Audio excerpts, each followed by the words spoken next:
Gracias a Dios que estamos aquí el día de hoy con bien. Le doy gracias a Dios por ustedes que están acá. Y también les pedimos, estamos orando por los que están de viaje, por los que no pudieron asistir el día de hoy. Y pues espero que tengan sus oraciones también, ¿verdad? El día de hoy vamos a estar en Zacarías capítulo 8. Y como el pastor decía, ¿verdad? Ya casi terminamos el Antiguo Testamento. Ya estamos a unos cuantos capítulos más. Nomás un libro más y 7 capítulos más después del mío, ¿verdad? Por ahí, más o menos. Zacarías capítulo 8, así que les pido que me acompañen allá. Y en lo que llegue allá, pues les doy la bienvenida, ¿verdad? Gracias por estar acá, gracias por haber tomado el tiempo para estar aquí esta mañana. Y gracias por esto que estaremos compartiendo de nuestro Señor el día de hoy. El Señor es un Dios de promesas, ¿quién sabe eso? Amén. Amén. Tenemos un Dios poderoso, un Dios de promesas, y encontramos muchas promesas en la Biblia. Pero antes de eso quiero hacerles una pregunta. ¿Alguna vez alguien les ha prometido algo a ustedes? ¿O alguna vez ustedes han prometido a alguien algo? Sí. ¿Y le han cumplido o no le han cumplido? Hay un caso, ¿verdad? Muchos casos en los cuales hay personas que por la economía o porque quieren conocer otros lugares, ellos deciden tomar un rumbo de otro país diferente y toman a personas que lo lleven, ya que no tienen o tal vez la disponibilidad, ni el dinero, ni los recursos para poder moverse de un lugar a otro. Pero muchas veces ellos deciden tomar un guía que los traiga a Estados Unidos o a otros países, para algunos están en España. Pero muchas veces a la persona que ellos buscan le dicen, oye, me llevas para allá, sí, ¿cuánto? Tanto, ¿verdad? Para llevarte. Les dicen, ¿sabes qué? Nomás vas a caminar un día, va a ser todo en carro particular, no te vas a subir al tren, todo va a estar muy bien. No, pero cuando te das cuenta, ¿qué sucede? Caminas un mes completo, llegas ya todo desnutrido, te engañan, ¿verdad? Prácticamente todas las promesas son falsas, ¿no? Entonces, gracias a Dios que Dios no es así, ¿verdad? Sino que Dios lo que Él dice lo cumple. Él es un Dios fiel y Él es fiel a sus promesas. Entonces, en este libro hemos estado mirando muchas cosas muy extrañas, si se dan cuenta en los primeros capítulos, pero claro que no son inexplicables, ¿verdad? El mismo Dios nos da la respuesta, dice, ¿qué? Y el mismo profeta pregunta, ¿qué es esto que estoy mirando? Y el ángel le explica, ¿verdad? Entonces Dios no le dice, pues ahí investígalo, sino que él mismo le explica y le dice, ¿sabes qué? Esto significa esto y esto, ¿verdad? Pero aquí en este capítulo del día de hoy en el que estamos, es un cambio completamente radical. Aquí vamos a encontrar muchas promesas de Dios y vamos a encontrar mucho material del cual estamos a estar hablando ahora en estos momentos. Ya estamos todos ahí. Zacarías capítulo 8. ¿Okay? Ahora les voy a pedir que vayan unos cuantos capítulos atrás y vamos a Zacarías 1.3 y quiero hablarles de una promesa que encontramos ahí. Zacarías 1.3. Y dice así: diles pues, así ha dicho Jehová de los ejércitos, volveos a mí, dice Jehová de los ejércitos, y yo me volveré a vosotros, ha dicho Jehová de los ejércitos. Es una promesa que encontramos por toda la Biblia, la encontramos aquí una vez más, y el Señor está pidiéndole a su pueblo que vuelva su rostro a Él, y Él se volverá a ellos. Entonces esto es tú vuelves a mí, y todo va a estar mejor, todo va a estar bien contigo, y todo vas a trabajar para mi bien, dice el Señor, ¿verdad? También esta misma promesa similar la encontramos en el capítulo 8.8, y creo que el hermano lo leyó cuando comenzamos, ¿verdad? Zacarías 8.8 dice así: y los traeré y habitarán en medio de Jerusalén, y me serán por pueblo, y yo seré a ellos por Dios en verdad y en justicia. Qué hermosas promesas encontramos en la Biblia, y qué bonito que Dios sea nuestro Dios y que podamos nosotros decir, Él es nuestro Dios. ¿No es bonito poder decir nosotros, Él es nuestro Dios? ¿Qué se siente ahora que decir Él es nuestro Dios a antes que vivíamos para las cosas del mundo? Es completamente diferente, un cambio radical, ¿verdad? Entonces Dios da muchas promesas y Dios cumple esas promesas. No solamente las da, sino que las cumple. Y las cumple para su bien, para su gloria y para su honra. Entonces vamos a orar y vamos a comenzar aquí nuestra predicación. Padre, gracias por esta mañana habernos traído con bien. Gracias por tu palabra, Señor. Te pido que bendigas este tiempo, que seas tú hablando conforme a tu voluntad en nuestras vidas. Que nos dejes un corazón, Señor, dócil para poder recibir tu palabra, ponerla por obra, Señor, y poder seguir siendo fieles a ti, Señor. Gracias, Padre, por la oportunidad de poder compartir. Gracias porque podemos escuchar y porque tú hablas nuestras vidas y porque tú te haces y eres esa luz, Señor, en nosotros que podemos reflejar a otros, Padre. Te pido por este tiempo, Señor, por las personas que no pueden estar presentes el día de hoy, esta mañana, esta tarde ya, por los que están viajando, Padre, por cada uno de ellos, que estás tú cuidando de sus vidas y cuidando de sus familiares, Padre, por las necesidades y por todo, Señor, sabiendo que tú eres soberano y que tú todo lo tienes con un propósito, Señor, pero al final de cuentas que todo esto lleve a tu gloria y a tu honra, Señor. En el nombre de tu Hijo Jesús. Amén. Pues estamos ahí en Zacarías 8, ahora sí, ¿verdad? Vamos allá. Vamos a comenzar. Bueno, en la verdad me gustaría antes de esto dar un poquito de contexto a esta historia, porque si nomás comenzamos a hablar ahí, a lo mejor no vamos a saber en qué parte de la historia nos encontramos. Y sé que muchos sí lo sabemos, pero quería hablar un poco de ello, ¿verdad? Sabemos de que Dios creó su pueblo y que Dios hizo a Israel su pueblo, de Jacob, ¿verdad? Y que este pueblo, Dios lo quería que se fuera luz a las naciones, Dios quería que este pueblo fuera resplandor a otros y que este pueblo fuera lo mejor de lo mejor y que pudieran decir, este pueblo es el pueblo de Dios. ¿Qué sucedió? Ellos pecaron, erraron, no estaban cumpliendo el propósito por el cual Dios los había creado y ellos estaban completamente en error delante de Dios. ¿Qué sucedió entonces? Dios les mandó muchos mensajeros, uno de ellos Zacarías, que les dijeran, ¿saben qué? Bueno, Zacarías es después, ¿verdad? Que les dijeran, ¿saben qué? Están en pecado, arrepiéntanse, Dios es paciente con ustedes, Dios los quiere salvar y no quiere que sufran un castigo. Ellos ¿qué hicieron? Siguieron de rebeldes, no hicieron caso. Entonces Dios ¿qué hizo? Los mandó a cautiverio.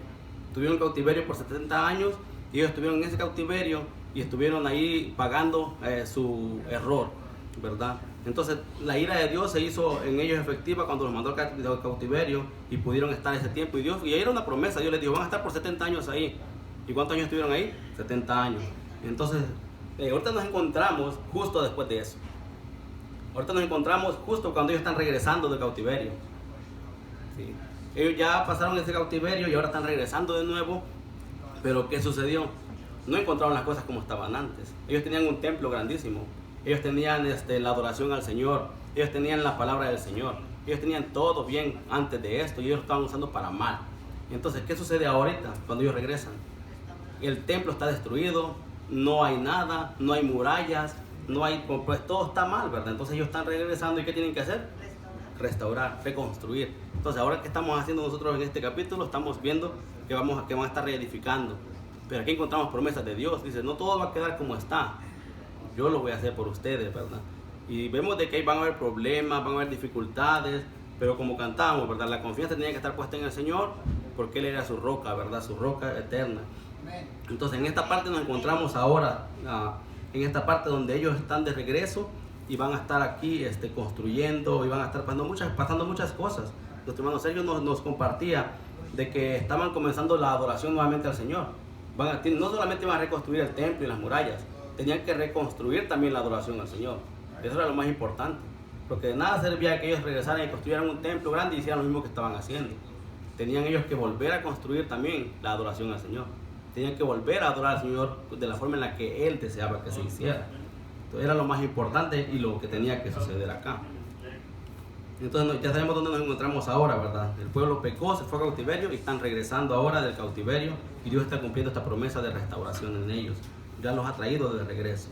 Ahora sí vamos a comenzar ahí en Zacarías 8:1.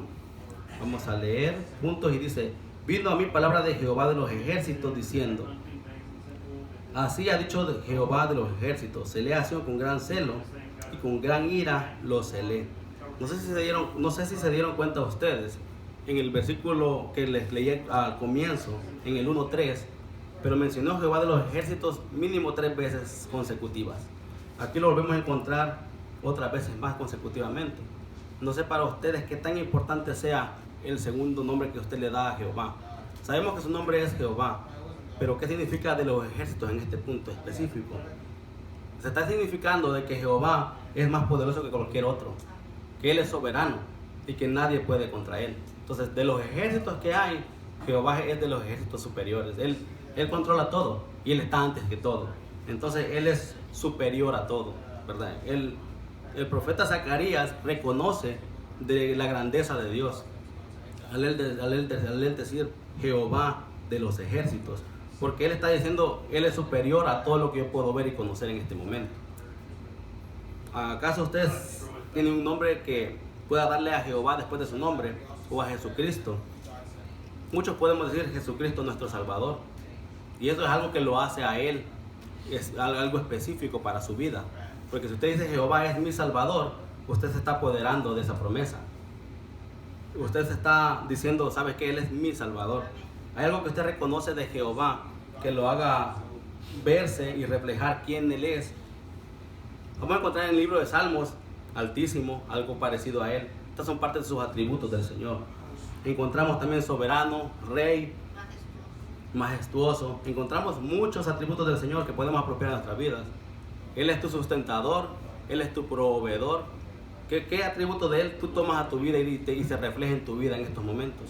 ¿O qué tú puedes decir? Este atributo es en mi vida en esta semana y Él estuvo reflejándose de esta manera en mi vida. ¿Qué atributo de Él puedes apropiarte tú en esta semana que ha pasado o en tu vida completa? ¿Qué es lo que Él ha llegado a hacer o ha hecho o está haciendo o hará, ¿verdad? Son algunos puntos de los que podemos mirar, y miramos en Isaías algo similar, le llamaba igual también. Entonces Zacarías lo hemos mirado muchas veces, y en los capítulos que he estado leyendo, en la mayoría de ellos él dice Jehová de los ejércitos, ¿verdad? Él ve esto y él lo respeta al Señor por lo que Él es. Y eso nos hace notorio a nosotros que no hay nadie que pueda llegarle a Él, y ni siquiera a sus talones, ¿verdad? Entonces la pregunta era, ¿qué expresión usarías tú para llamarle a un Dios todopoderoso como Jehová y sentir temor al hablar de su palabra? ¿Qué expresión tú usarías, verdad? Y esa es una pregunta que nació en mí cuando estaba leyendo aquí, ¿verdad?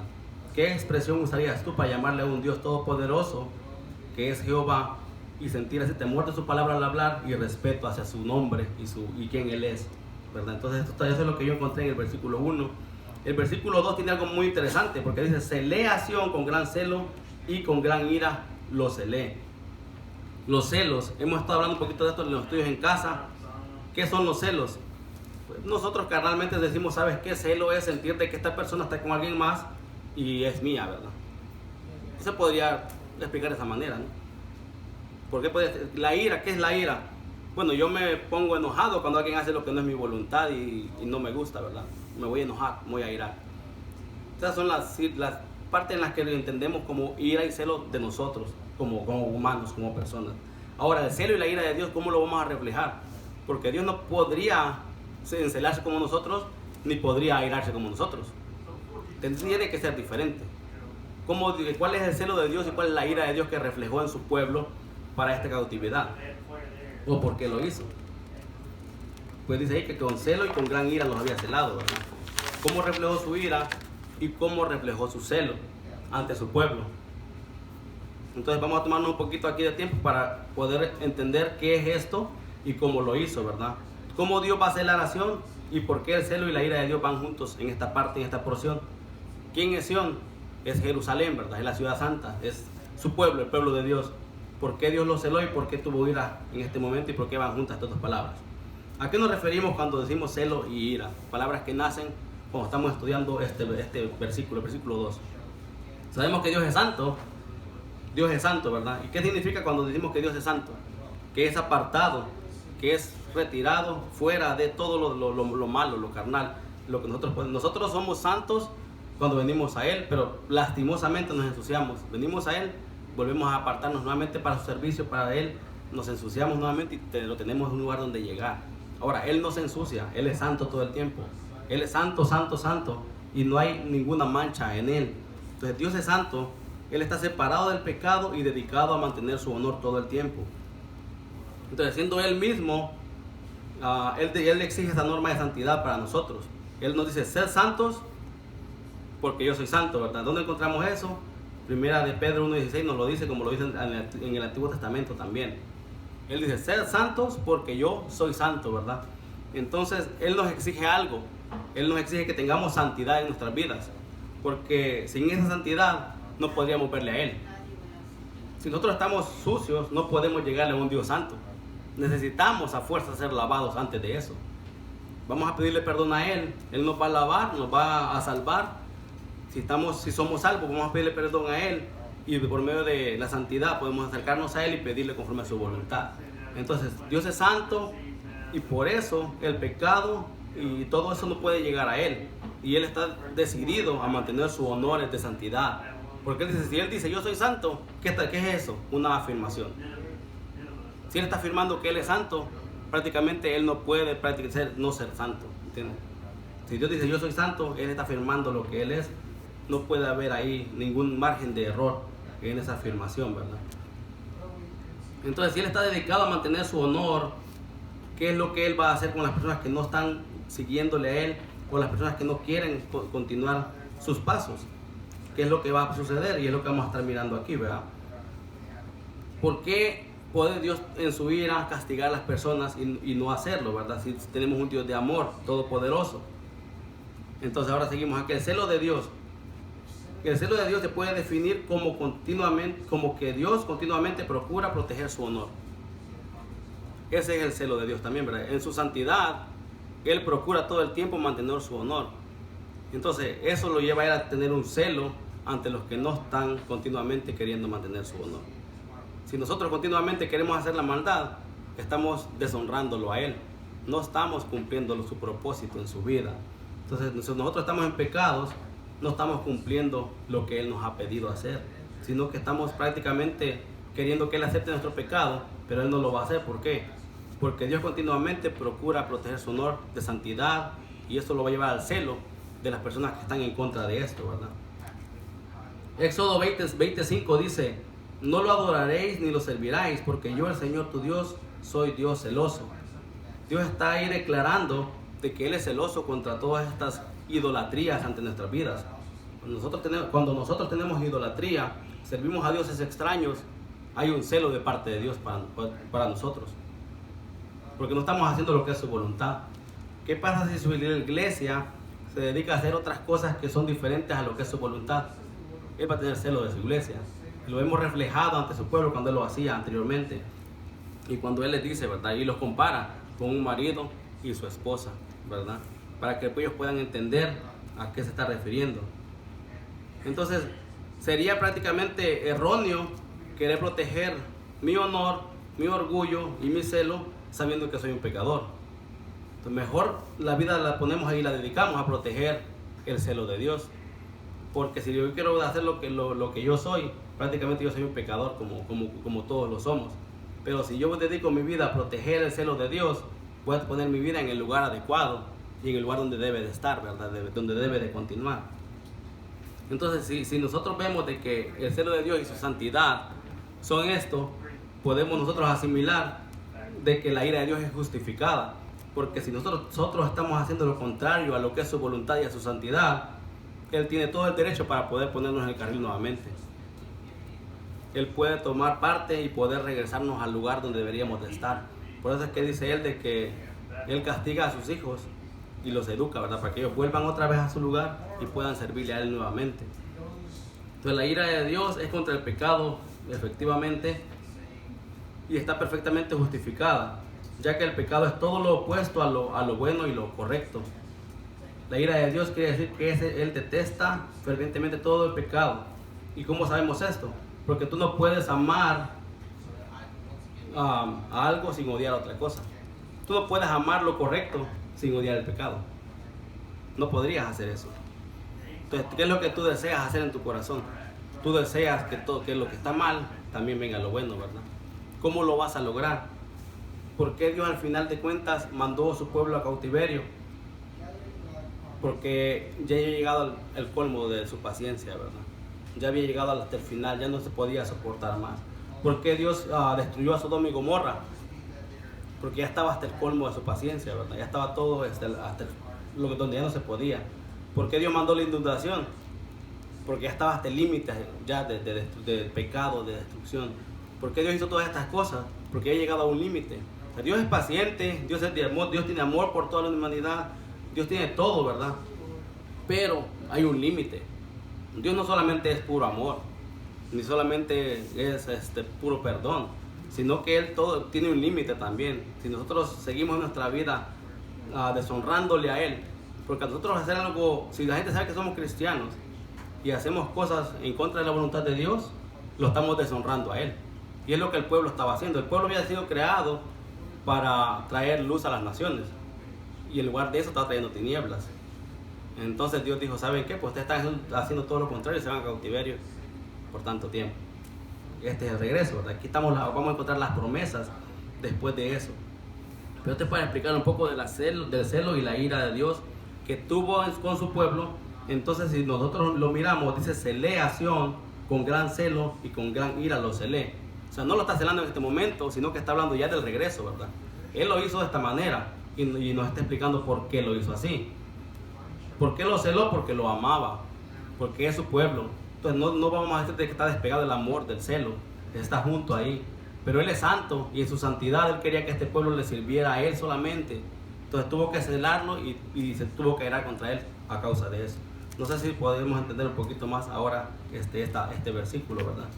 Pero Dios es santo, en su santidad Él no puede ver el pecado, Él odia el pecado, pero Él quiere que todos vengan al arrepentimiento. Amén. En Romanos 1:18 encontramos: porque la ira de Dios se revela desde el cielo contra toda impiedad e injusticia de los hombres que detienen con injusticia la verdad. Entonces, la ira de Dios va a venir contra esos hombres, los cuales están en contra de Dios. Si usted está haciendo la voluntad del Señor y le hace todo en su corazón y está sirviéndole a Él, no tiene por qué haber ira en usted, ¿verdad? Él lo va a amar y lo va a tratar conforme a su bendita voluntad. Entonces Dios es lento para la ira y da oportunidad tras oportunidad y no castiga el pecado, pero al final de cuentas sí lo va a hacer, ¿verdad? En 2 de Pedro 3, 9 y 10, si gustan ir allá, ¿verdad? Los espero un poquito. Vamos a darle lectura a estos dos versículos que son muy importantes también para poder entender esto. Es 2 de Pedro 3, 9 y 10. Yo lo voy a leer para ustedes.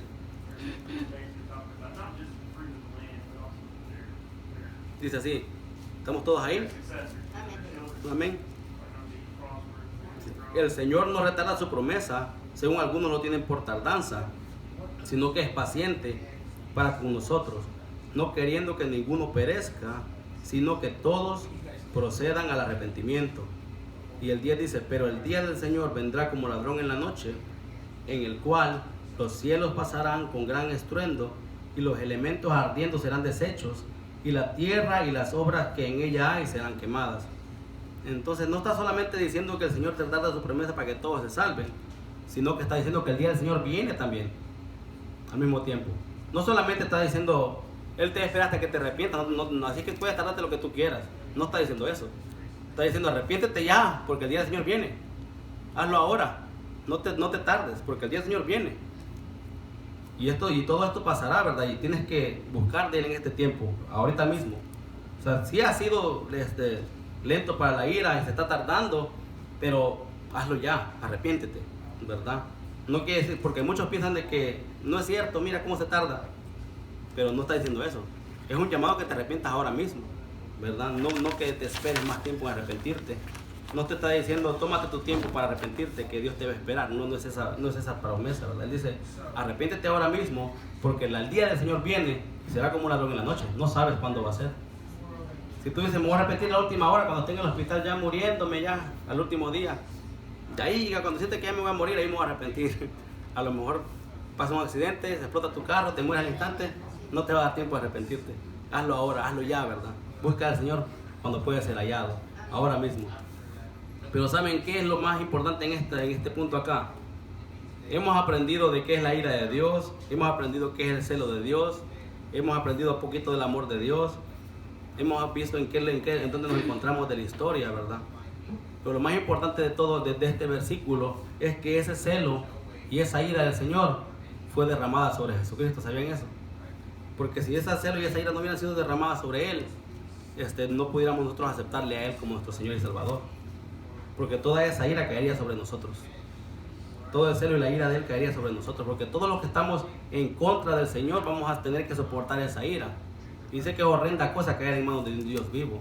No sé si ustedes se han dado cuenta de eso. Pero si no fuera por Jesucristo y porque Él soportó sobre Él el celo y la ira de Dios y todos los pecados cayeron sobre Él, nosotros no pudiéramos estar aquí ahora mismo compartiendo este mensaje. No pudiéramos ahora mismo estar diciendo Jesucristo es en realidad por el cual se escribieron estas partes, ¿verdad? La relación de la justicia de Dios aplicando su ira por el pecado en la muerte sacrificial de su Hijo Jesucristo, a quien Dios puso por propiciación por medio de la fe en su sangre para manifestar su justicia a causa de haber pasado por alto en su presencia los pecados pasados, con la mira de manifestar en este tiempo su justicia, a fin de que Él sea justo y el que justifica al que es de la fe de Jesús. Romanos 3, 25 y 26. Entonces, si no fuera por Jesucristo, nosotros tendríamos miedo ahorita mismo de la presencia del Señor. Como compartí el hermano Sergio hace un ratito atrás, aquí enfrente, ¿verdad? Ellos tenían miedo de pronunciar el nombre de Jehová. Ellos cuando decían Jehová decían de los ejércitos, porque ellos tenían ese temor de Él. Cuando ellos decían Jehová de los ejércitos, ellos estaban reconociendo su poder. No solamente decían, oh Jehová de los ejércitos, oh Jesús, como cualquier otro. No, ellos sabían a quién se referían en ese momento. Nosotros sabemos a quién nos referimos cuando hablamos de Jesús y lo que Él hizo por nosotros. Cuando estábamos cantando la canción Nada me separará de tu amor, recordamos lo que Él tuvo que hacer para nada, que nada nos separe de su amor. Porque su amor por nosotros es incomparable, inigualable. Pero Él tuvo que soportar todo el juicio de Dios, toda la ira y todo lo que nosotros teníamos que caer sobre nuestras espaldas. Él lo hizo por nosotros. Somos conscientes nosotros de eso, deberíamos de serlo, ¿verdad? Entonces, cuando cantamos estas canciones deberíamos de recordar cuando el Señor hizo esto por nosotros. Después de los versículos que estaba leyendo el hermano Sergio hace ratito, dice de que cuando el escriba, sacerdote Esdras, comenzó a leer la palabra, levantó el libro, estaba en un púlpito de madera un poco más alto de todos los oyentes. Todos se postraron en tierra a adorar al Señor. ¿Cuántas veces nosotros nos hemos postrado en tierra a adorar al Señor en nuestra vida? ¿Cuántas veces nos hemos derramado ante Él todos nuestros problemas y todo lo que nosotros somos, reconociendo su grandeza y su poder y que Él es el único que puede ayudarnos en nuestro diario vivir? ¿Cuántas veces hemos reconocido y doblado nuestro cuello a poder servirle a Él de todo corazón? Reconociendo su amor por nosotros y que todo este celo y esta ira fue derramada sobre Él. El pueblo de Israel sí estuvo 70 años en cautiverio, murieron muchos, quedó otra generación, pero esto no era nada comparado a la ira de Dios que soportó Jesucristo en la cruz del Calvario. Eso no fue nada comparado a lo que Jesucristo tuvo que pasar por nosotros hoy en día. Aunque es un reflejo claramente de lo que Dios puede hacer. Porque el pueblo de Israel había derribado muchos, había ganado muchas batallas con poquitos hombres. Y Dios le había demostrado la grandeza que Él tiene y que Él es. Pero en este punto muy fácil los tomaron y se lo llevaron por el pecado. Pero es una prueba solamente, ¿verdad? Espero que hayamos entendido un poco de lo que nos dice el versículo 2. Vamos a continuar en el versículo 3. Y dice, así dice Jehová, regresando a Zacarías 8, ¿verdad? Estábamos pero más allá. Zacarías 8, versículo 3 dice así. Así dice Jehová, o nuevamente Jehová hablando, yo he restaurado a Sión y moraré en medio de Jerusalén.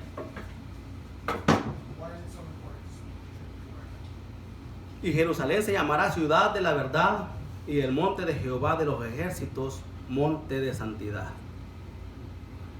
Si leemos despacio esta porción, vamos a encontrar ahí promesas de Dios. Hemos encontrado atributos de Dios, Dios celoso, Dios soberano, Dios rey. Hemos estado estudiando muchos atributos del Señor. Aquí encontramos promesas de Dios y se los voy a poder mostrar así, miren. Versículo 3, aquí encontramos 3 eventos sucediendo. Número 1, esta es una gloriosa promesa. Dice Dios, yo he restaurado a Sión. Es una promesa que Él lo está restaurando. La segunda promesa dice, y moraré en medio de ellos. Y la tercera promesa dice, Jerusalén será llamado ciudad de verdad y el monte de Jehová, monte de santidad. Yo logré encontrar 3 promesas ahí. Pueden haber más, ¿verdad? Pero fueron las que yo encontré. Entonces, Dios dice, yo lo restauraré. Ustedes no pueden, pero yo lo voy a hacer. Yo los restauraré a ustedes. ¿Y cómo lo comprobamos? Cuando ellos llegan y comienzan a trabajar, ¿qué encuentran? Problemas, ¿verdad? No quieren que construyan, no los dejan avanzar. Mandan cartas y gracias a Dios, los reyes que dicen, déjenlos construir. Ok, entonces Dios está abriendo puertas. Dios los está permitiendo que construyan. Entonces Dios los está restaurando. Ellos no pueden hacerlo, pero Dios sí puede hacerlo, puede volver a restaurarlos. La segunda promesa dice y moraré en medio de ellos. Esa es la mejor promesa de todas. Porque de nada servía el templo del Señor si no estaba su presencia ahí. No hubiera servido de nada que ellos construyeran un gran templo enorme y que llevaran sacrificios y que mataran muchos animales si el Señor no estaba ahí, ¿verdad? Entonces recuerda qué es lo que pasa cuando ellos construyen el templo y está todo listo. ¿qué es lo que hace y refleja la presencia del Señor? Cuando baja y consume el sacrificio. ¿Recuerdan eso cuando estamos leyendo, cuando construyen el templo? Entonces, ese momento que la presencia de Dios baja es cuando le da el valor al templo en realidad. Si la presencia de Dios no está en tu vida, prácticamente no tienes el valor debido. A eso me estoy refiriendo. De que si la presencia del Señor no está en nuestra vida, en vano hacemos todo lo que hacemos. Esa es la realidad. Si la presencia de Dios no está en medio de ti, gobernando, prácticamente estás viviendo tu vida a tu manera. Estás viviendo para el mundo y estás viviendo para otras cosas diferentes. Es lo más importante, porque la presencia de Dios es lo que te hace a ti ser quien eres y lo que te da valor. Sin la presencia de Dios no somos nada. Si su Espíritu no vive en nosotros, prácticamente estamos viviendo por los deleites de este mundo y haciendo lo que nosotros queremos, siendo nuestros propios reyes de nuestras propias vidas. Entonces, Él reconstruirá la nación como Él reconstruye nuestras vidas cuando lo recibimos en nuestras vidas como nuestro Señor y Salvador. Cuando nosotros le recibimos a Él, Él nos cambia. No cambiamos solamente, Él nos cambia. Él nos da su Espíritu, mora en nosotros y somos llamados sus hijos, ¿verdad? ¿Qué dice después? Jerusalén será llamada ciudad de verdad y el monte de Jehová, monte de santidad. Entonces nosotros somos llamados sus hijos cuando lo recibimos a Él como nuestro Señor y Salvador. Aquí sucedía algo. Cuando la presencia de Dios se hacía presente, este pueblo ya no iba a ser vergüenza. Este pueblo iba a ser llamado ciudad de verdad y el monte de Jehová, monte de santidad. ¿Por qué? Porque Él es santo, porque Él es verdad. Entonces, si Él no tuviera estos atributos en Él, no podría el pueblo llamarse verdad ni santo, para nada. Entonces, Dios dice, porque yo voy a estar morando ahí, ustedes van a ser verdad y van a ser santos también, porque me están siguiendo a mí. Si no me están siguiendo a mí, entonces ustedes son prácticamente desechos.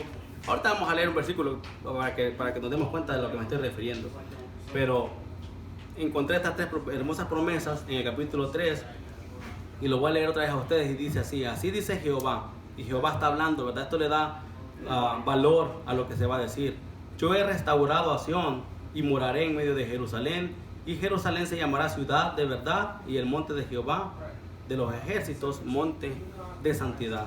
Entonces, reflejado en nuestras vidas, Dios nos cambia, nos reconstruye, nos da un nombre, somos sus hijos, pero tenemos que reconocerle a Él como nuestro Salvador y que Él mora en nosotros para tener valor y ser eficiente, ¿verdad? Y poder seguirle a Él y poder buscarle a Él de todo corazón. Entonces vamos a continuar acá en el versículo 4 y dice: así ha dicho Jehová de los ejércitos, aún han de morar ancianos y ancianas en las calles de Jerusalén, cada cual con bordón en su mano por la multitud de los días. El 5: y las calles de la ciudad se estarán llenas de muchachos y muchachas y que jugarán en ellas. Entonces, correspondiente a lo que miramos en el versículo anterior, todo va a ser diferente. ¿Qué había antes de que Dios reconstruyera el pueblo, reconstruyera la ciudad y que los regresara a ellos ahí? Había desolación, había desierto, había destrucción, no había nada ahí, probablemente puro monte nada más. Pero ¿qué va a haber ahora que el Señor reconstruya su ciudad y que ellos vuelvan a estar ahí? Se van a ver ancianos caminando de día. Esto no está hablando de personas de muchos años, está hablando de niños caminando, corriendo, jugando. Entonces, eso es verdad, el Señor, paz, tranquilidad. ¿Cómo podemos nosotros ver un pueblo así? Un pueblo que tiene paz, que es tranquilo y que mora Dios en ese lugar, ¿verdad? ¿Cómo nosotros podemos saber de que en un lugar hay problemas y que no hay problemas? Siempre hay, ¿verdad?, en los lugares. Pero ¿cómo podemos nosotros saber de que este lugar no le sirve a Dios? Pueden haber muchas situaciones ahí, ¿verdad? Y pueden haber prácticamente hablar por sí solos. Pero al llevar la palabra del Señor podemos darnos cuenta si este lugar le pertenece a Dios o no, ¿verdad? Pero Dios puede hacer el cambio en cualquier hogar y en cualquier familia. Y pueden todos mirar al Señor, ¿verdad?, para continuar juntos. Entonces, cuando el Señor mora en un lugar, dice que se nota, es notoria la paz. Porque el 4 y el 5 nos habla, el 5 y el 6 nos habla de estos ancianos caminando, de los muchachos jugando. Para mí se reflejó como un paisaje alegre, feliz, con paz. Para mí fue un reflejo de un paisaje en paz y tranquilidad, porque el Señor está morando ahí. Para mí eso fue lo que pude mirar en estos dos versículos, ¿verdad? Y yo sé que podemos mirar más cosas también, ¿verdad? Pero para mí fue lo que se reflejó. Entonces leíamos el 4 y el 5, ¿verdad? Continuamos en el 6. Amén. Así dice Jehová de los ejércitos, nuevamente Dios hablando. Si esto parecerá maravilloso a los ojos del remanente de este pueblo en aquellos días, también será maravilloso delante de mis ojos. Y esa es una pregunta, ¿también será maravilloso delante de mis ojos? Y cuando la primera vez que la leía, la verdad pensé que era como Dios diciendo, si para ustedes eso es bonito, para mí también lo es. Pero cuando yo estaba leyendo me di cuenta que tiene signos de interrogación. Entonces prácticamente no está diciendo, si para ustedes es bonito, para mí también, sino que es una pregunta, ¿verdad? Dice, para ustedes es maravilloso, pero para mí también lo es, como una pregunta. Se hace una pregunta en el momento ahí. No sé si lo pueden notar. Y dice Jehová de los ejércitos de esta manera, si para ustedes es maravilloso, lo será para mí también. Entonces, para ellos, venir del cautiverio, ver todo deshecho y ver que Dios lo reconstruye, va a ser maravilloso. No iba a ser el mismo templo que había sido antes, no iba a ser igual, iba a ser más pequeño, pero iba a ser maravilloso para ellos, porque ellos no tenían lugar de adoración, ellos no tenían nada. Entonces, llegar a un lugar, tierra deshabitada, y que Dios la reconstruya otra vez, y que sea todo bonito, para ellos va a ser maravilloso. Pero para Dios lo sería también. En parte sí, pero la pregunta es como diciendo, yo todo lo puedo. O sea, no le va a sorprender. No lo va a sorprender a Dios. Prácticamente Dios es todopoderoso. Ellos se van a sorprender de la grandeza de su nuevo templo, de la adoración otra vez. Pero ¿por qué lo lograron? Porque Dios lo permitió y Él se lo está dando. Entonces en ese momento Dios no está sorprendido, sino que prácticamente les está comprobando a ellos de que lo que es imposible para ellos es posible para Él. Les está comprobando de que lo que para ellos es imposible, para Dios es posible. Prácticamente vamos a mirar de que ellos casi quieren tirar la toalla cuando se dan cuenta de que están construyendo y que no pueden construir y que hay cartas en contra y que hay adversidades, y eso lo miramos en Esdras y Nehemías hace mucho tiempo atrás. Cuando está pasando todo esto, ellos tienen problemas y dicen que no quieren continuar. Pero cuando vean todo reconstruido, es maravilloso. Pero Dios dice, ¿saben qué? Lo lograron porque yo se los permití y porque yo lo hice prácticamente, ¿verdad? O sea que para Dios no es sorprendente, es una forma de demostrarle su poder a su pueblo, ¿verdad? Entonces, a ver ancianos caminando de días, ver niños jugando, ver la ciudad reconstruida, ver Dios morando en medio de ella, esto va a ser sorprendente para ellos. Eso sería sorprendente para nosotros en la iglesia, en nuestro hogar, o en nuestra propia vida, ¿no? Sería bonito ver de esa forma a Dios obrando en nuestras vidas, ¿o no? ¿Quién desearía ver eso en su hogar? Ver a Dios obrando y estando Él en el centro. Pues yo creo que todos, ¿verdad? Pero gracias a Dios de que sí podemos hacer eso. Y que gracias a Jesucristo podemos llegar ahí. Pero pues no es también solamente decir, oh sí, Jesucristo lo va a hacer, sino que hay que trabajar también, ¿verdad? Porque recordemos de que las murallas y el templo no se armó solo por arte de magia. Ellos tuvieron que poner sus manos a trabajar también. Entonces, claramente Dios se lo permitió y se lo dio, pero pues hay que trabajar. No solamente sentarnos a esperar, ¿verdad?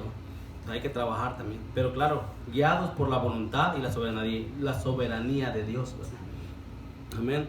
Seguimos en el 7 entonces.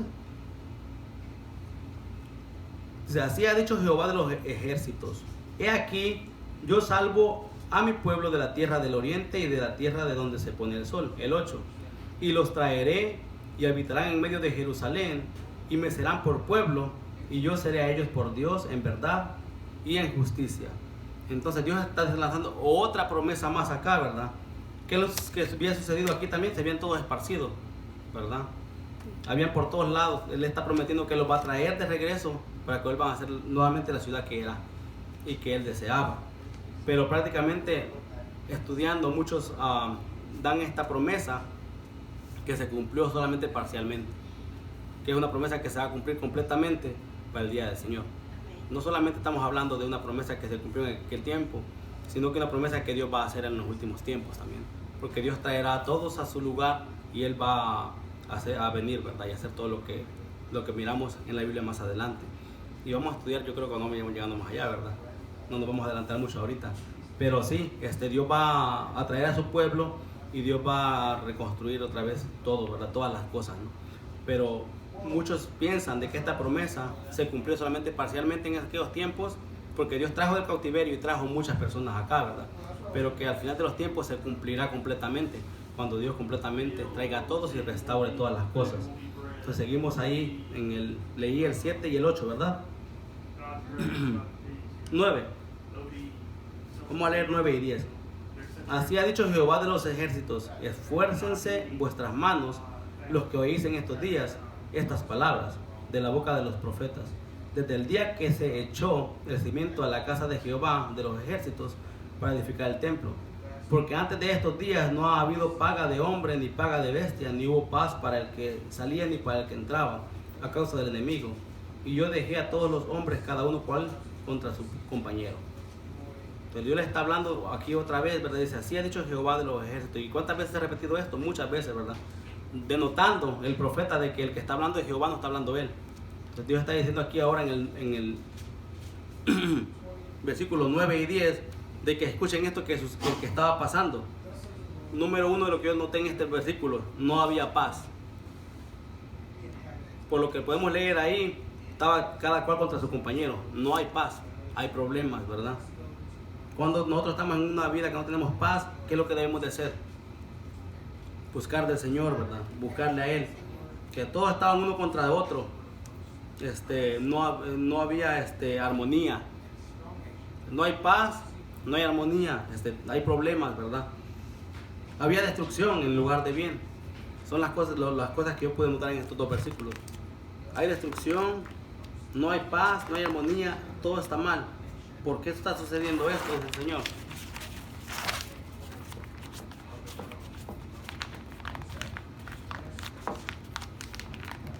Pues ya lo explicamos por qué, ¿verdad? Dice: antes de estos días, está hablando de que antes de que ellos regresaran a los días que está sucediendo ahora. Dice: antes de estos días, dice el 10, no había paz, estaban intranquilos, no había nada de estas cosas, todos estaban tal uno contra de otro. ¿Por qué sucedió esto?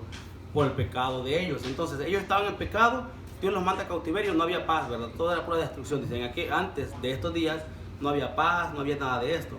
Y entonces dice el Señor, dice Jehová en el 9: esfuércense vuestras manos, los que oís estos días estas palabras. O sea, ahora los que están escuchando estas palabras, esfuércense sus manos, pónganse manos a la obra, porque todo esto que estaba pasando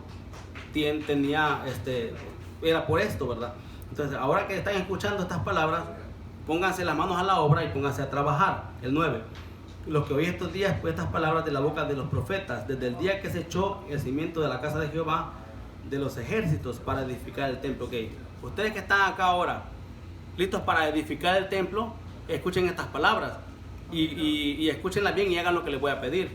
Porque ustedes no escuchan y hacen lo que se les va a pedir, va a volver a suceder lo que sucedió en aquellos días, o lo que estaba sucediendo antes. ¿Entienden?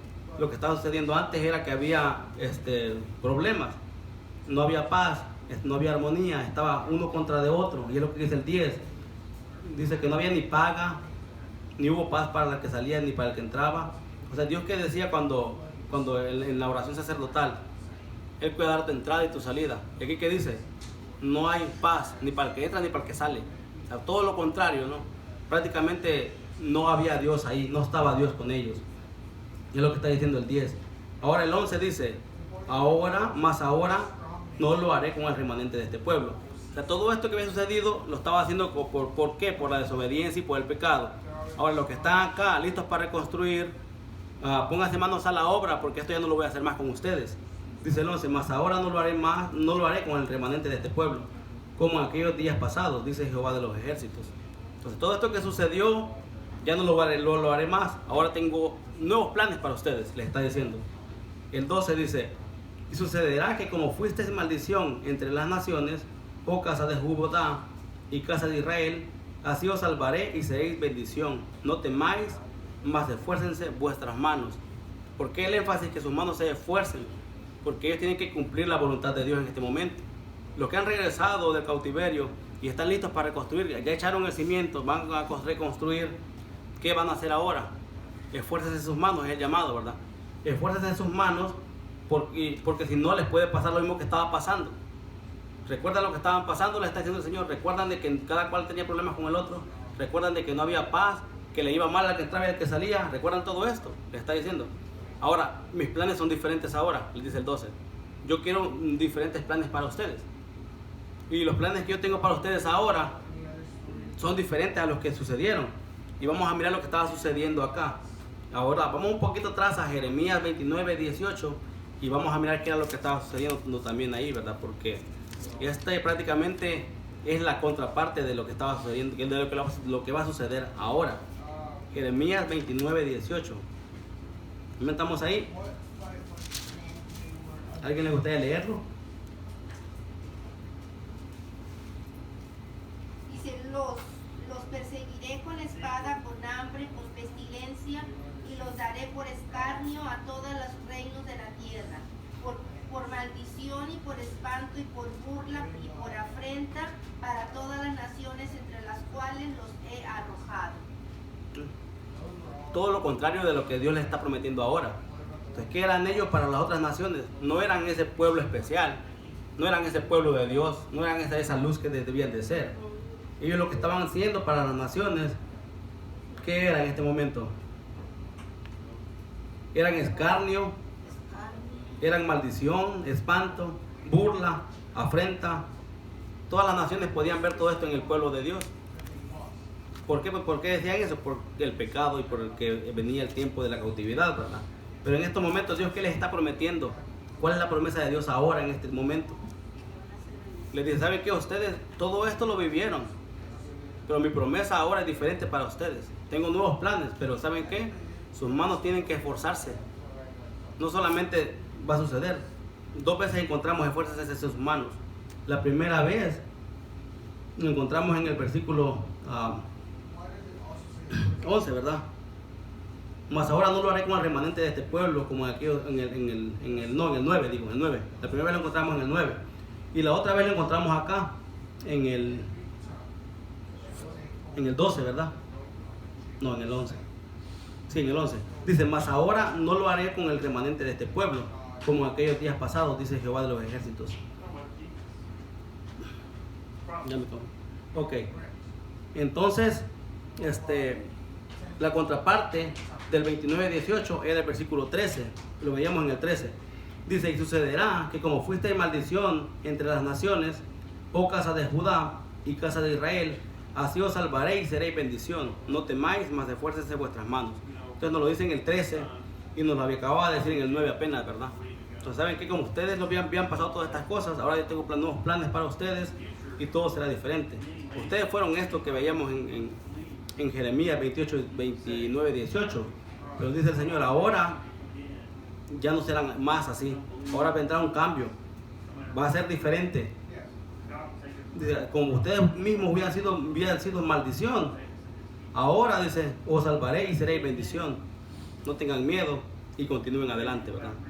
Esfuércense sus manos y sigan y prosigan el blanco. Entonces, ¿cómo va a suceder esto? ¿O qué es lo que ellos tienen que hacer? ¿A qué se refiere cuando dice esfuércense sus manos? ¿Solamente trabajar y construir el muro? No, aquí nos va a dar una serie de cosas que ellos debían de hacer también. Dice el 14, porque así ha dicho Jehová de los ejércitos, como pensé hacerlos mal cuando vuestros padres me provocaron a ira, dice Jehová de los ejércitos, y no me arrepentí, así al contrario, he pensado hacer bien a Jerusalén y a la casa de Judá en estos días, no temáis. Entonces, ya había pasado el mal, ya habían estado mal, ya había pasado todo esto. Ahora Dios, ¿cuáles eran los planes de Dios ahora para ellos? Diferentes, ¿verdad? El remanente tenía nuevos planes de Dios para ellos. ¿Qué planes Dios tiene para nosotros en nuestros días? Dios tiene planes de bien para nosotros. Dios tiene planes de bien. Pero el bien no implica solamente tener una vida lujosa y victoriosa. El bien implica que trabajemos para su bien, ¿verdad? Entonces, si nos morimos muchas veces en el Evangelio, sirvió para su bien, ¿verdad? No significa que nosotros vivimos de lujo, sino que morimos por el propósito adecuado. O sea, morimos para su bien, sufrimos para Él, para su bien. Entonces, si nosotros proseguimos el bien de Dios, estamos haciendo las cosas como se deben de hacer. En este momento, Él les está prometiendo algo. Él les está prometiendo de que Él va a hacer cosas diferentes con ellos, pero tienen que trabajar. Y no significaba de que ellos iban a tener todo fácil. Significaba de que Él iba a estar con ellos, ¿verdad? Porque van a haber problemas, ya lo mencionamos, ¿verdad?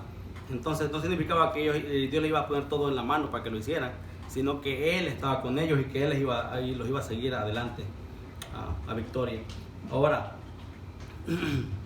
como leíamos aquí, ¿verdad? En el 14 y el 15. Lo que Dios les ha dicho ahora, dice, como pensé hacer mal para ustedes, cuando me provocaron a ira y no me arrepentí. Entonces Dios lo pensó y lo hizo. ¿Por qué? Porque no hubo arrepentimiento. Si hubiera habido arrepentimiento, ¿qué hubiera pasado? Si hubiera habido arrepentimiento, Dios lo hubiera perdonado, ¿verdad? Pero como no hubo arrepentimiento, sucedió esto. Pero ahora, al contrario, todo lo que había pensado mal y todo lo que hice mal con ustedes tengo nuevos planes y todo va a ser diferente, ¿verdad?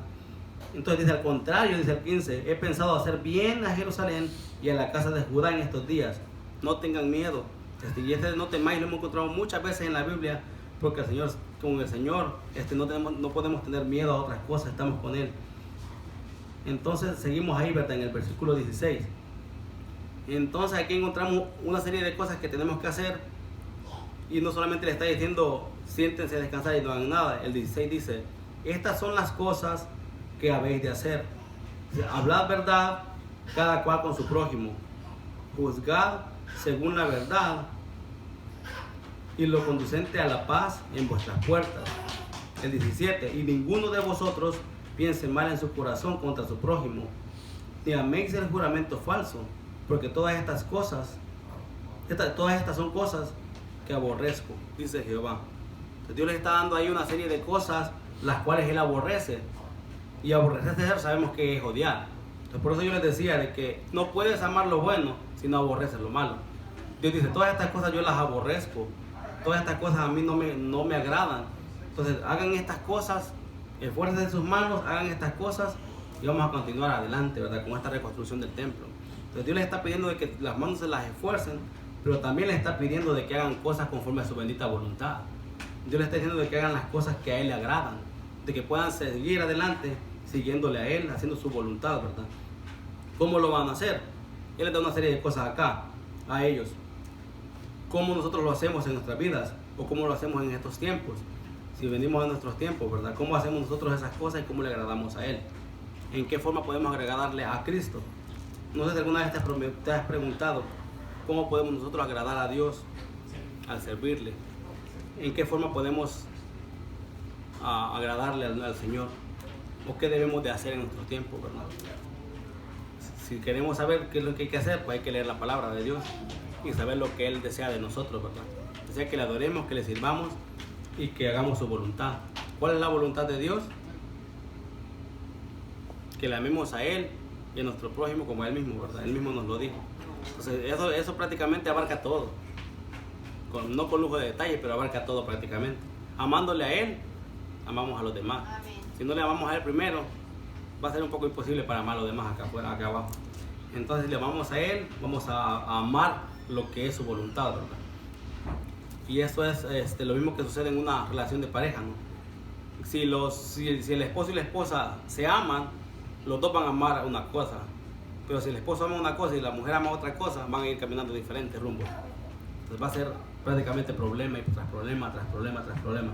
Entonces, de la misma forma, como un esposo y la esposa, si no tienen la misma forma de pensar y los dos van guiados al mismo camino, igual si nosotros decimos amar a Dios, pero no hacemos su voluntad, entonces vamos así, en direcciones opuestas, ¿verdad? Prácticamente eso es. Él les dice, pues yo tengo planes para ustedes buenos y van a reconstruir y van a hacer nuevamente la nación de Dios, pero estas cosas guárdenlas, ¿verdad? Guarden estas cosas, hagan mi voluntad, síganme a mí, ¿verdad? Es lo que dice el Señor. Hagan lo que a mí me agrada y vamos a continuar aquí juntos. Pero de igual manera les decía, ¿verdad? Si ellos hacen otras cosas diferentes, va a haber una ruptura y van a comenzar a separados nuevamente, a separarse, ¿no? Entonces Dios le está pidiendo esto, ¿verdad? De parte de, y Él está hablando de parte de Dios, ¿verdad? El profeta Zacarías. Vamos a continuar acá entonces. Dice, porque todas estas cosas son cosas que aborrezco, decía de Jehová, ¿verdad? El 18 seguimos ahí. Entonces dice nuevamente, vino palabra de Jehová de los ejércitos diciendo, el 19, así ha dicho Jehová de los ejércitos, el ayuno del cuarto mes, el ayuno del quinto, el ayuno del séptimo y el ayuno del décimo se convertirán para la casa de Judá en gozo y alegría y en festivas solemnidades. Amad pues la verdad y la paz. ¿Ustedes aman la verdad y la paz? Creo que todos amamos la paz y la verdad, pero muchas veces no está ahí, ¿verdad? Disponible. No está en la opción. Pero Gracias a Dios de que en Él tenemos paz, tenemos tranquilidad, tenemos todo. Pero lastimosamente a veces nos alejamos de Él y todo se vuelve diferente, ¿verdad? Todo cambia. Pero busquemos a Él todo el tiempo para que tengamos paz, tranquilidad y que podamos estar bajo su cuidado. Pero, ¿qué le está diciendo aquí? Claramente vamos a tomar un poquito de tiempo acá, ¿verdad? El ayuno de lo que Dios le está diciendo, esos no eran ayunos que Dios les había dicho que hicieran. Probablemente estos ayunos ellos lo habían tomado en el cautiverio porque estaban ayunándole a Dios, ¿verdad? Ok, Dios en el capítulo anterior, en el 7, encontramos una pregunta. Ellos preguntan, ¿todavía tenemos que ayunar estos días y hacer estas cosas? ¿O ya no? Porque ya estamos acá. Entonces, prácticamente en el mensaje que mandé ayer en WhatsApp, yo les decía de que ellos estaban como queriendo evadir algo, ¿no? Como que nosotros digamos, ¿tengo que ir a la iglesia o no? Yo creo que no. Aquí en la casa puedo estar, ¿verdad? Es una forma de preguntarse, ¿verdad? ¿Tengo que hacer esto para Dios o no? Yo creo que Dios no lo necesita, no lo voy a hacer. Es como una pregunta de esa forma que ellos se hacían ayer. Dice, ¿tenemos que hacer estos ayunos todavía o ya no? Pues ya estamos acá, ¿ya para qué ayudamos? Ya nos trajo Dios para acá. Ahora, en lugar de ser un peso esas cosas para ellos, Dios les dice, ahora eso lo van a hacer con gusto. Aunque no tengan ningún motivo por qué hacerlo, ahora lo van a hacer con gusto. Nosotros a veces ayunamos solamente por ayunar. Otras veces podemos ayunar para acercarnos más al Señor, ¿verdad? Muchas veces podemos nomás dedicar ayuno para poder querer más del Señor, pero muchas veces estamos tan mal que a fuerza podemos ayunar, ¿verdad? Muchas veces podemos decir, bueno, voy a saber que me poner en ayuno porque voy a tener este evento y voy a estar hablando de las cosas del Señor y quiero saber que Dios me revele más cosas, ¿verdad? Pero otras veces alguien puede estar tan mal, tan perdido que dice, ¿sabes qué? Tengo que ayunar porque si no, no puedo vencer la carne, ¿no? Para que Dios me ayude a vencer estas cosas carnales que tengo en mi vida. Pueden haber muchas formas de ayuno, pero en esta forma Dios les dice, ¿saben qué? El ayuno no va a ser algo que van a sentir forzoso o pesado, va a ser algo que lo van a hacer con gusto, ¿verdad? Dice, el ayuno del 4º mes, del 5º mes, del 7º mes, del 10º mes, para la casa de Judá, dice, se convertirá para la casa de Judá en gozo y alegría y en festivas solemnidades. Amad pues la verdad y la paz. Entonces muchas veces queremos comer y a lo mejor dejar de comer va a ser como pesado, ¿no? Pero Dios dice, ¿saben qué? Con gusto lo van a hacer. Con gusto van a dejar estas cosas por servirme a mí, pues. Prácticamente con gusto podemos dejar de hacer cosas para servirle al Señor cuando estamos ante su presencia. Pero si nosotros queremos hacer las cosas en nuestra carne va a ser pesado. Y es lo que estaba pasando ahí, ¿verdad? Queremos hacer las cosas en nuestra carne va a ser muy pesado. Y no lo vamos a querer hacer, o lo vamos a hacer de mala gana, ¿verdad? Por eso es que el Señor dice de que si nosotros estamos en pecado, no vamos a poder servirle de la misma forma que estemos ante su presencia todo el tiempo, ¿verdad? Si queremos servirle en pecado, solamente estamos haciendo las cosas por hacerlas. Ahora, si le servimos bien, prácticamente va a ser un gozo servirle al Señor. Cantarle a Él va a ser un gozo. Si lo queremos hacer en pecado, va a ser como algo obligado, ¿verdad? Lo voy a hacer nomás por hacerlo, pero no le hemos pedido perdón a Dios, no nos hemos puesto cuentas con Él y no hemos regresado nuestras vidas a Él para poder servirle con gozo y con entusiasmo, ¿verdad? Pero que Él nos guíe siempre al arrepentimiento en cualquier cosa que deseamos hacer. Entonces, para que podamos hacer las cosas con gusto, dice, amad pues la verdad y la paz. Amemos la paz y la verdad. Dios es verdad y Dios es paz. Si le amamos a Él, podemos amar estas cosas. El 20 dice, así ha dicho Jehová de los ejércitos, aún vendrán pueblos y habitantes de muchas ciudades, y vendrán los habitantes de una ciudad a otra, y dirán, vamos a implorar el favor de Jehová, y a buscar a Jehová de los ejércitos, yo también iré. El 22, y vendrán muchos pueblos y fuertes naciones a buscar a Jehová de los ejércitos en Jerusalén, y a implorar el favor de Jehová. Así ha dicho Jehová de los ejércitos, el último versículo, 23.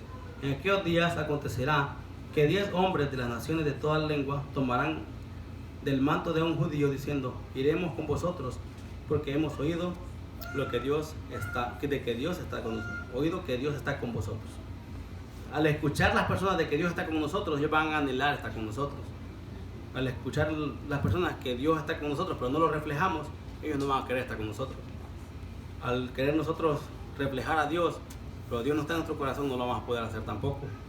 Si queremos decir de que Diosito está en mi vida y no lo está, va a ser un engaño tanto para nosotros como para los demás.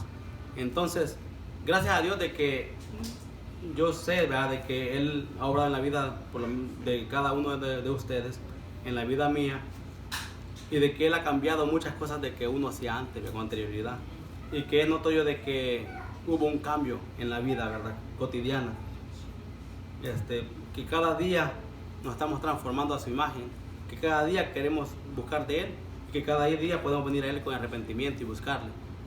Pero los que no tienen esa opción aún, prácticamente deberían de venir a sus pies y aceptarle de todo corazón, y así poder estar en esa armonía con el Señor, ¿verdad?, para poder regresar al camino. Pero los que ya estamos ahí, los que estamos ahí con el Señor, cuando nosotros hacemos estas cosas, vamos a reflejar al Señor, y los demás van a querer lo que nosotros tenemos. Ahí podemos poder nosotros decirles: yo tengo algo que tú no tienes. Pero si esto no está sucediendo en nuestro corazón, prácticamente no va a haber diferencia alguna. Ellos no van a desear lo que nosotros tenemos. Pero cuando tenemos algo que ellos no tienen, ellos van a desear tenerlo también. Y no es una forma de envidia, como que tú tienes un carro y yo quiero un carro también, sino que la vida reflejada, la luz que tú reflejas, los otros la van a querer también. Entonces no es una envidia de esa forma, es una envidia diferente, ¿no? Es algo que ellos van a desear, buscar de Dios, porque van a ver que tú buscas de Dios. Pues gracias a Dios de que Él se refleja en nuestras vidas y que podemos reflejarlo a otros, porque de otra manera no habría sentido por el cual estar acá, ¿verdad? Pero es muy bonito ver de que la gente anhelaba querer ir, porque dice: Dios está con ustedes y Dios está haciendo grandes cosas con ustedes. Y al final dice de otras personas que vendrán, y le dan muchos significados a ese versículo, pero puede verse ahí nosotros buscando al Señor y queriendo eso que alguien tiene y que nosotros lo deseamos alguna vez, ¿verdad? Y de querer buscar al Señor y querer aceptarlo en nuestro corazón. Hemos aprendido varias cosas en este capítulo, muchas promesas del Señor. La verdad es que son incontables, ¿verdad?, las que encontramos en la Biblia, pero Él es fiel a sus promesas, y lo que Él ha prometido debemos dar por seguro de que Él lo va a cumplir, ¿verdad? Y que Él desea el bien para nosotros, no solamente de que vivamos de lujos y con riqueza, sino que el bien de Él, ¿verdad? Que lo busquemos a Él y que trabajemos para su bien. ¿Cuál es el bien de Dios? Que muchos vengan al arrepentimiento, ¿verdad? Que le adoremos, que le sirvamos de todo corazón, y de esa forma podemos seguir adelante buscando de Él todo el tiempo. Pero muy bonitas promesas, la verdad fue un cambio muy, muy grande de lo que hemos estado leyendo a este capítulo, pero muy bonito y muy interesante. Y estas promesas también están para nosotros, ¿verdad? Y también nosotros podemos pasar nuestra vida en el Señor. Yo les invito, ¿verdad?, que cada día lo pongan ante el Señor, a sus pies, ¿verdad?, su vida, para que puedan continuar guiados por Él y reflejándole a otros. Pues todo lo que les voy a compartir esta mañana. Gracias por su atención, gracias por los apuntes que tomaron. Espero que puedan aplicarlo a sus vidas, que pueda servirles las preguntas que se hicieron, que puedan meditar en ellas, y que no solamente se escuche y pues que pase, ¿verdad?, sino que pueda continuar día a día preguntándose, ¿verdad?, todo esto que el Señor ha hablado este día, ¿para qué sirvió? ¿Solamente pasó y no funcionó para nada, o en realidad hizo casa ahí y lo estoy reflejando, ¿verdad? ¿Qué es lo que está sucediendo acá? Pero gracias a Dios, ¿verdad?, por su palabra, por la forma en la que Él nos habla, por sus promesas, por su ira muchas veces en nuestra vida, por su amor, por el celo que tiene hacia nosotros. Porque si Él no nos celara con ese celo y tuviera esa ira con nosotros, prácticamente podríamos descarriarnos y hacer lo que nos da la gana. Pero gracias a ese celo y esa ira, nosotros podemos regresar a Él y poder estar a sus pies nuevamente, ¿verdad? Pues les pido que en su rostro vamos a orar y vamos a dar por terminado acá. Si alguien no conoce al Señor y quiere conocerle a Él, pues ore, ¿verdad? Pídale al Señor que entre en su vida, y aquí estamos para ayudarle a los que lo necesiten, ¿verdad? Gracias, Padre, por tu palabra. Gracias, Señor, porque eres fiel, Señor, eres todopoderoso, Señor. Gracias, Padre, porque esta forma en la que tú nos has hablado, tú nos sigues hablando día tras día, Señor, y estás ahí para nosotros, Señor, en todo lo que necesitemos, Padre. Señor, danos esa paz que de la anhelada que te muestra en tu palabra. Danos, Señor, una vida que refleje, Señor, tu amor a las demás personas. Y, Señor, lo más importante, que el que no te ha conocido, Señor, que pueda conocerte, Señor, que pueda venir a tus pies, que pueda compartir, Señor, con otros, y que podamos guiarlo nosotros mismos, Señor, como iglesia, como individuo, a conocer de tu grandeza, Señor, de tu amor y de tu poder, Señor. Gracias, Padre, porque un día me llamaste, Señor, y me cambiaste, Señor, y entraste a mi vida. Gracias, Padre, porque podemos dar testimonio de una vida nueva, Señor, en Cristo. Y podemos dar testimonio de que no estamos aptos a equivocarnos, Señor, de que no somos autosuficientes, sino que cuando nos equivocamos podemos venir a tus pies, podemos pedir perdón y podemos ser guiados nuevamente, Señor, a tus pies, Padre. Gracias, Señor, por tu Espíritu, gracias por Jesucristo. Y me gustaría preguntar, ¿verdad?, en esta hora, si alguien desea conocer del Señor, que levante su mano y podemos ayudarle, ¿verdad? Si a alguien le gustaría conocer del Señor en su vida, si no, cerramos acá, ¿verdad? Gracias, Padre, por tu palabra nuevamente. Te pido que tengas un día bendecido, una semana bendecida para cada uno de ellos, que a los que están de viaje puedas traerlos con bien, Señor, de regreso, que a los que están, Padre, en su hogar con necesidades, que puedas suplirlas conforme a tu voluntad, que en esta iglesia, Señor, a cada familia puedas cuidar de su entrada, su salida, Señor, y que todo lo que hagamos sea para tu gloria y para tu honra, Señor. En el nombre de tu Hijo Jesús. Amén.